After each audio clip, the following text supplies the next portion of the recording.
Marta i Luka idu u medenu trgovinu. Jutro su se Luka i Marta probudili jako rano.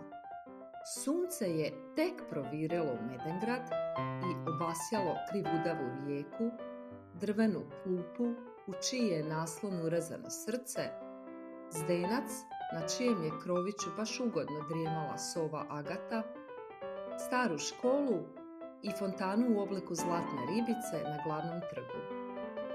Tek je svanulo, pa su zrake sunca bile tako slabašne da još nisu uspjele probuditi Gatalinku Ančicu, ali Luki i Marti to nije smetalo.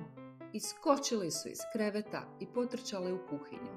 Izjurili su iz svoje sobe koja se nalazi u potkrovlju kuće obitelji Medenković, koja stanuje na broju 15 u Medenoj ulici u Medengradu. Luka je u svojim papučicama u obliku kornjače dotrčao prvi. Iako su kornjače jako spore, Luki to nije smetalo i bio je brži od Marte, koja je na nogama imala papučice u obliku mačke. Svi znamo da su mačke brže od kornjača, ali danas je bilo obrnuto, pa je Marta u kuhinju stigla nakon Luke. Mama je već bila u kuhinji i pripremala im je omiljeni doručak, palačinke s marmeladom od jagoda, koju bake Vikica i Blanka same pripremaju. Luka i Marta su uzeli svoje omiljene šalice. Luka je uzeo šalicu na kojoj je bila slika sunca, jer Luka jako voli proučavati svemir. Marta je uzela svoju šalicu na kojoj se nalazi stablo hrasta, jer Martu jako zanima priroda, a posebno drveće. Luka je pojeo 2 palačinke, a Marta čak 3, jer danas s mamom idu u medenu trgovinu, najbolju trgovinu igračkama u Medengradu, u kojoj se mogu kupiti igračke kakve samo poželjeti možeš.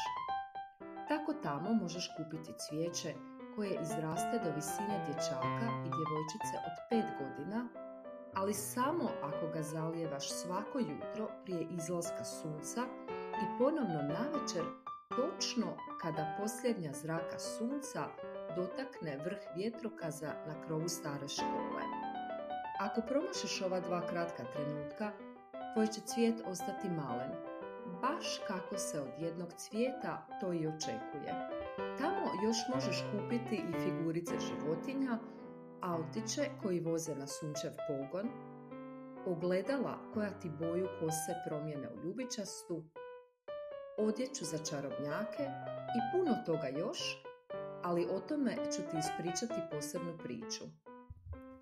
Čim je pojeo palačinke, Luka je skinuo svoju pidžamu zelene boje sa zlatnim zvijezdama i obukao je hlače i majicu na kojoj je pisalo "Svemir je cool". Marta je skinula svoju žutu pidžamu posutu crvenim cvjetićima. Obukla je žutu haljinu na kojoj je pisalo "Tko drveće sadi, taj dobru stvar radi" i obula je crvene cipelice. Prije nego što su krenuli u medenu trgovinu, mama je djeci rekla da svatko smije kupiti samo jednu igračku kako bi još imali dovoljno novca da svrate u slastičarnicu Medeni kutak, na čaj od divlje trešnje i medenjake. Zatim su svi zajedno krenuli u medenu trgovinu. Tamo uvijek idu pješice, jer u Medengradu nema automobila. Medengrad je baš maljušan i sve je na dohvat ruke i noge. U njemu su samo 4 ulice: Medena, Vesela, Mirisna i Skakutava. Sve su medengradske trgovine smještene u Skakutavoj ulici, pa su se mama, Marta i Luka tamo i uputili. Medena trgovina se nalazi na broju 7. Ima jako velik i šaren izlog, a iznad ulaznih vrata se nalazi licitarsko srce. Kada su djeca otvorila vrata, unutra nisu zatekli nikoga osim prodavača, jer je još bilo jako rano i oni su bili prvi kupci toga dana. Luka se odmah zaputio u odjel za svemir, a Marta je krenula prema prirodoslovnom odjelu. Luki je za oko zapela knjiga o našoj galaksiji koja se zove Mliječni put. Ali bilo je još toliko toga što mu se sviđalo. Astronauti, svemirska vozila, leteći tanjuri, planeti, teleskopi, sateliti, rakete i puno slikovnica u kojima se mogu vidjeti najfantastičnije slike iz svemira, pa čak i površina mjeseca. I dok je Luka bio neodlučan što da kupi, Marta je bila još neodlučnija. Čega sve nije bilo na prirodoslovnom odjelu, igračaka u obliku svih mogućih životinja, posudica u kojima je raslo najneobičnije bilje, kantica za zalijevanje, vrtnog pribora, knjiga o stablima koja narastu tako visoka da im ne vidiš vrh, o cvijeću koje procvijeta samo jednom u 10 godina, o koraljima koji rastu na dnu mora i o ribicama koje su potpuno prozirne. Marta i Luka su imali na umu mamine riječi da smiju kupiti samo jednu igračku, ali su se oboje baš nekako nadali da je mama zaboravila što je rekla, pa je tako Luka na blagajnu stigao s knjigom o meteorima u lijevoj ruci i ogromnim teleskopom, koji mu nikako nije mogao stati po desnu ruku, nego je stajao na podu. Marta je sa sobom ponijela knjigu o noćnim leptirima, ali je donijela i ružičastu kanticu s plavim točkicama, koju je mislila koristiti za zalijevanje mačuhica koje su rasle u posudi na njenom prozoru. Mama se samo blago nasmijala kada ih je ugledala, pa im je strpljivo ponovila da su se prije odlaska u medenu trgovinu dogovorili da svatko smije odabrati samo jednu igračku kako bi im ostalo dovoljno novca za medenjake i čaj od divlje trešnje u slastičarnici Medeni kutak. Marta se odmah sjetila dogovora i otišla je vratiti ružičastu kanticu s plavim točkicama kojom je mislila zalijevati mačuhice. Pa već imam nekoliko kantica i ne treba mi još jedna. Bolje je s mamom i Lukom otići u slastičarnicu na medenjake i čaj od divlje trešnje, gdje se možemo napričati i šaliti do mile volje, mislila je. Ali Luka se razbjesnio, razrogačio oči, ustobočio se poput kakvog sumohrvača i počeo vikati.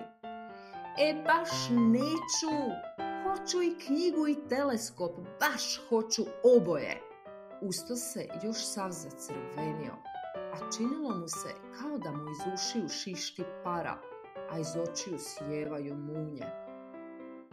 Mama i Marta su zastale, obje samo malčice iznenađene, jer su već znale da Luki treba malo vremena da se smiri, promisli i malo se ohladi. Zato mama i Marta nisu rekla niti jednu riječ i samo su strpljivo čekali. Luka je još malo vikao. Neću, baš neću, ne dam knjigu, ne dam teleskop, hoću i knjigu i teleskop. Malo je toptao svojim nožicama i mahao rukama po zraku kao da tjera muhe, ali malo po malo se počeo smirivati. Naime, mama i Marta su šutjele, pa se Luka nije imao s kime prepirati. Tada mu je mama polako počela objašnjavati. Slušaj Luka, ako kupimo i knjigu i teleskop, nećemo imati dovoljno novca za medenjake i čaj. Zato ti predlažem da knjigu vratiš na policu. Kada se vratimo kući, možemo zajedno potražiti informacije o meteorima na internetu. A kada sljedeći put budemo išli u medenu trgovinu, možda bi onda mogao kupiti knjigu. A što se tiče teleskopa, mislim da je to odlična ideja. Večeras bismo svi zajedno mogli promatrati zvijezde. Luka se već gotovo potpuno smirio i poslušao je mamu. I baš se obradovao što će još ići u slastičarnicu, pa je već i zaboravio na knjigu o meteorima. Na kraju krajeva, nije li ljepše držati mamu i Martu za ruku šetati Medengradom i otići u slastičarnicu na medenjake i čaj. Tamo Luka i Marta mogu pričati mami doživlja iz svog vrtića medenjaka, smijati se i šaliti sve dok se toliko ne najedu kolačića i ne napiju čaja da im trbuščići budu okrugli poput loptica s kočica. Da, djeco, tako vam je to s našim Lukom.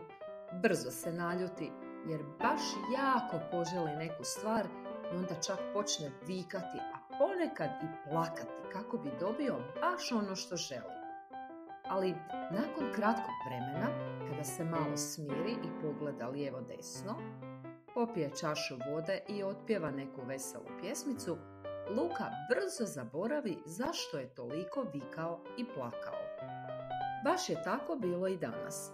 Luka je sve brzo zaboravio i baš je pojeo puno medenjaka i popio pune 2 šalice čaja od divljih trešanja, pa se s Martom i mamom vratio kući. Kada se spustila noć, svi su zajedno izašli u vrt, postavili su teleskop i tražili daleke zvijezde. Te noći je Luka otišao spavati u pidžami na zlatne zvijezde i sve do jutra je sanjao kako zajedno s Martom leti između planeta u svemirskom brodu kojeg je sam napravio u tatinoj garaži. I još je sanjao kako je krišom sletio na krov medene trgovine, uvukao se unutra i uzeo baš onu knjigu o meteorima koju je dan ranije vratio na policu. Knjigu je platio pravim zlatnicima i tamo je knjiga na noćašnjem putovanju bila zlata vrijedna. Pomogla mu je da sigurno putuje mliječnom stazom, da izbjegne svaku opasnost, da prepozna planete i da u širokom luku izbjegne meteore, a da crne rupe i ne spominjemo. Tako su Marta i Luka letjeli cijelu noć, jer u snu je sve moguće.